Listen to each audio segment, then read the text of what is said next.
Olá pessoal, sejam bem-vindos à segunda aula do treinamento do Contrologix 5000.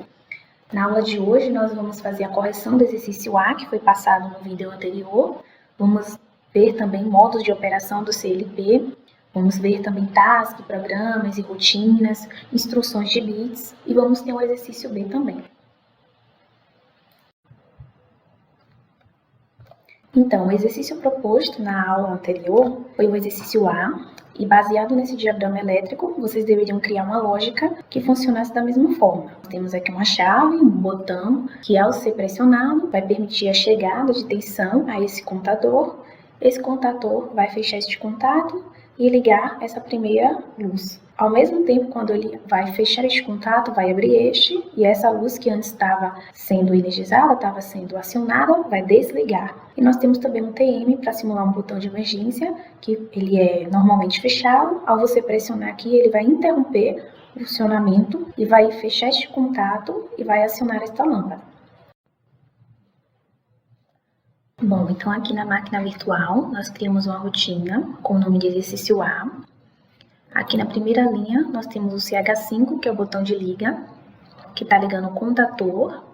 Temos o selo, que vai manter o contato em funcionamento, mesmo depois que você soltar o botão de liga. Temos o CH4, que é o botão de desliga, e o TM, que é o botão de emergência. Vou explicar para vocês depois, no final, porque esses dois estão como normal aberto e não como normal fechado, tá? Então, ao acionar o botão de liga, o contator será energizado, vai fechar este contato e vai acender a primeira lâmpada, que é a L1. Ao mesmo tempo, ele vai abrir este contato, que é normal fechado, mas quando ele receber 1, ele vai abrir, vai desligar a lâmpada 2, tá? E caso ocorra alguma falha, o botão de emergência ele vai acionar a lâmpada 3. Aqui ele foi usado como normal aberto, tanto emergência como desliga, porque fisicamente eles são contatos normais fechados. Toda vez que você for trabalhar com um botão que fisicamente ele for normal fechado, você vai precisar trabalhar aqui dentro do ladder com a lógica invertida. Depois eu posso explicar em um vídeo à parte como funciona essa lógica invertida, mas o que vai acontecer? Como ele é um contato normal fechado fisicamente, lá na entrada do cartão digital, onde você conectou este botão de emergência, vai chegar 1, que é um contato normal fechado. Se chegou 1, este contato aqui, quando iniciar a sua programação, ele vai fechar e vai permitir que a sua lógica seja verdadeira. A mesma coisa com o botão de desliga. A entrada que ele estiver conectada vai receber 1, por ele ser normal fechado, então esse contato vai fechar e permitir o acionamento. Se por um acaso o operador apertar o botão de desliga ou o botão de emergência, então o contato que é normal fechado do botão físico vai abrir, vai chegar 0 na entrada da qual ele foi conectado, e chegando 0, esse contato vai voltar ao estado normal dele, que é aberto, interrompendo o funcionamento da linha, impedindo que a lógica seja verdadeira e se torne falsa. Então aqui, por exemplo, como está normal fechado, o que acontece? Como o contato ele é normal fechado, fisicamente vai chegar 1 na entrada onde você conectou o botão de emergência. Se chegar 1 e esse contato está como normal fechado, se o botão de emergência não foi pressionado, não foi atuado, então esse contato aqui vai abrir e não vai deixar que a lâmpada seja acionada. Se for acionada o botão de emergência, então vai chegar a 0 lá na entrada da qual ele foi conectado. Este contato volta para a sua posição normal, que é normal fechado, e vai acender essa lâmpada indicando que tem alguma falha no sistema, ok? Vamos ver aqui em funcionamento. Para isso a gente precisa vir na rotina principal, como eu expliquei a vocês, colocar um comando chamado JCR para convocar aquela rotina que a gente criou do exercício A para que ela funcione. Depois disso a gente vem em Communications ou Active. Vamos escolher o slot que queremos fazer o download.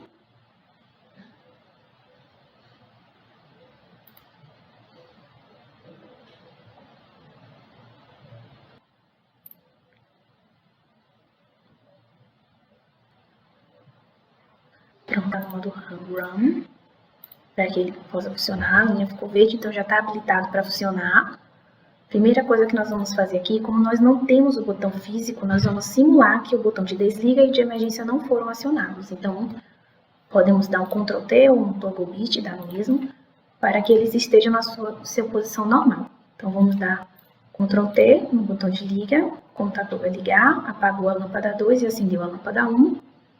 Se viemos aqui tirar, ele vai manter acionado por conta do selo.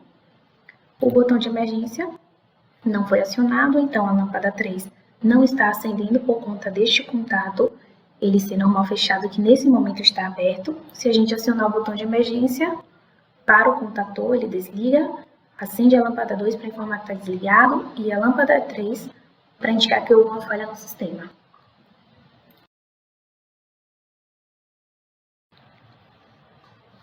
Então, falando sobre os modos de operação do CLP, nós temos 3 modos, o RAM, RAM e PROG. O modo RAM, que é o primeiro, se você virar a chavinha que está na CPU para cá, ele vai habilitar as saídas que você colocou na sua lógica, vai executar o programa que você descarregou nele. Neste modo, você consegue fazer alteração online, como eu já mostrei para vocês, que é só dar 2 cliques na linha e editar o que você deseja. Só que neste modo, você não pode criar ou deletar tasks, que nós vamos falar mais um pouquinho para frente o que é uma task. Programas ou rotinas, você não pode nem criar uma nova, nem deletar, porque o programa já está em execução. Então, ele não aceita que você insira uma nova informação ou retira uma informação que já está lá em execução.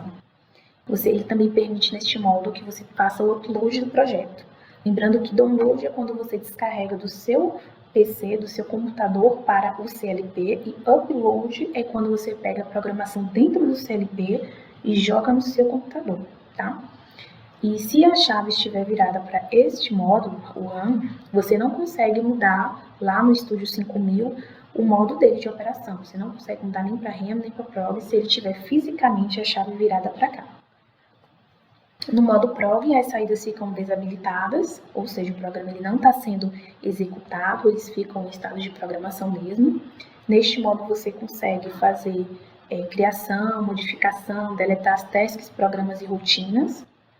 Você consegue fazer o download e upload do projeto, como no modo RAM também. E você consegue fazer edição e alteração da linha no modo online também. Mas também não permite que você mude o modo de operação via o Studio 5000. Então, se tiver virado para PROG, você não consegue chegar no Studio e pedir para ele ir para RAM. Você tem que ir lá fisicamente na chave, virar para RAM ou para RAM, para você conseguir colocar o seu programa em execução, tá? O modo RAM, que é o que a gente vai mais utilizar aqui no treinamento, que é nessa posição aqui inicial, ele permite que você mude o modo de operação via o software, que é o Studio 5000. Então lá, como a gente costuma fazer, a gente consegue fazer download, fazer upload, mudar para RAM, para PROG, para RAM, porque a chave está virada para o modo RAM. No caso da gente, como não é um CLP físico, é um emulador, lá no emulador ele já está definido como modo RAM, justamente para que você consiga mudar no seu software de programação, você consiga mudar os modos que você deseja. Aí dentro do modo RAM nós temos esses 3 modos, que é o modo RAM PROG, que é igual ao modo PROG, só que a diferença é que você pode mudar dentro do software. Tem o modo RAM, que é a mesma coisa do modo RAM, a diferença é que você consegue mudar dentro do software, e tem o modo RAM Test também, que ele executa as tasks com as saídas desabilitadas. É meio que um teste mesmo. Você consegue executar sua lógica, mas sem acionar nada de fato. E você consegue editar também online, ok? Então, falando sobre task, rotinas e programas. Vamos falar primeiro sobre task, como criar uma, tá? Uma task nada mais é do que um conjunto de programas. É uma pasta que você tem dentro da árvore do software, e dentro dessa pasta task você consegue ter uma task contínua e task periódica. São 2 tipos. A contínua ela é executada continuamente, como diz o próprio nome, e é possível apenas ter uma contínua. Ela vai ser executada, e enquanto ela é executada o tempo todo, você tem as suas outras tasks, que são outras atividades que você pode adicionar, mas que não serão contínuas, serão periódicas, tá? Elas são simbolizadas por este símbolo que fica aqui. E a task periódica ela é executada em um intervalo de tempo que você vai definir quando você for criá-la. E quando ela é executada, ela vai interromper a execução da task contínua e vai retornar só depois que ela terminar a task periódica, tá? Lembrando que isso é uma das vantagens que foi abordado na aula anterior do Ctrl+X, Justamente ele consegue trabalhar com várias rotinas, ao mesmo tempo intercalando o período de funcionamento de cada uma. Então, ele sempre executa a contínua. Se chegar o tempo da periódica, ele para a contínua e executa a periódica. Depois que ele termina, ele volta para a contínua e assim como você definiu lá. Você pode ter até 31 tasks periódicas dentro de um projeto e dentro delas você vai ter outros programas que nós vamos abordar aqui na frente, tá? O programa, ele fica dentro da task. Ele se trata de um conjunto de rotinas. Você consegue adicionar clicando aqui com o botão direito na task que você quer adicionar e colocar um New Program. Ela é um conjunto de rotinas e no sistema do Control GIS a gente pode ter dentro de cada task, sendo contínua ou periódica, até 32 programas. E aí depois que você criar uma task, como foi ensinado anteriormente, aí sim você consegue criar um programa, porque um está dentro do outro. Já a rotina, ela está dentro do programa, que nós acabamos de falar, e ela se trata de uma lógica. Ela é a lógica que você vai querer que seja executada no seu projeto. No sistema do Control GIS, você pode ter até 32.767 rotinas. Então, é muita rotina que você pode criar dentro de um programa. Para criar, você vem aqui no seu programa, botão direito, adicionar e nova rotina, tá? Lembrando que a rotina pode ser principal, que é aquela que executa primeiro do que as outras, e pode ser uma subrotina, uma rotina comum. Depois que você cria o seu programa, como foi ensinado anteriormente, só assim você consegue criar uma rotina. No caso, você pode criar de vários tipos de linguagem de programação, como texto estruturado, bloco de função, bloco sequencial e ladder, que é o que a gente vai usar neste treinamento. Nós vamos usar as rotinas com a lógica ladder, ok? Bom, falando sobre as instruções de bits, nós já vimos algumas, tá? Elas são instruções que são endereçadas através de elementos que apresentem apenas dois estados, que é 0 ou 1. Durante a operação, o processador ele pode setar ou resetar o bit, baseado na lógica que você definiu no programa que você criou, nas linhas do ladder. A gente tem os três que são mais usados, que é o SHIC, examine-se fechado ou normal aberto. Temos o SHIEL, que é o examine-se aberto ou normal fechado. E temos a OTE, que é a energiza saída, que é a nossa bobina que nós estamos usando para energizar alguma saída.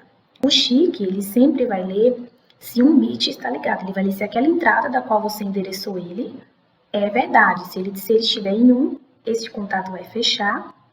E o que estiver na linha seguinte, depois dele, vai ser executado. Já o SHIEL, ele é contrário. Ele é normal fechado. Se ele estiver em 0, a entrada da qual você conectou estiver em 0, ele vai executar a linha. E quando estiver em 1, ele vai abrir o contato e aí a lógica que tiver depois dele não será executada. Já a OTE, ela não serve para dar sentido fazer uma lógica ser verdadeira. Ela é usada no final da linha para ligar um bit e ela só vai ligar esse bit se as instruções que você colocou antes dela forem verdadeiras. Só vai acontecer o acionamento dessa OTE quando as instruções que tiverem anteriormente a ela forem verdadeiras, ok? Nós também temos duas instruções, que é o LET e o ONLET, são instruções retentivas, tá? São saídas retentivas, semelhantes à OTE, porém elas mantêm o estado, mesmo que a condição de entrada da linha se torne falsa. Então, mesmo que as condições que estiverem anteriormente na linha não sejam mais verdadeiras, ela vai conservar o último estado que você setou. Se você mandou setar, ele vai guardar esse bit, vai memorizar, ou se você mandou resetar, ele vai guardar também essa informação. Quando você usa o LET, você geralmente tem que usar o ONLET, tá? Elas são já usadas juntas e ambas você vai colocar endereçando o mesmo bit, ou seja, a mesma saída que você quer ligar ou desligar. Aqui nós temos o exercício B, onde você vai criar uma lógica para controlar esta furadeira. Ela tem o seguinte funcionamento, a seguinte descrição, e basicamente funciona assim. Você tem aqui um braço com uma broca que vai furar esta peça, tem 3 motores, um é o motor de descida, o 2 é o motor de giro que fura a peça e o 3 é o motor de subida para fazer com que o braço da furadeira suba. FC1 e FC2 são chaves fim de curso, tá? Elas são contatos abertos e quando o braço encosta aqui nessa chave, ela fecha o contato.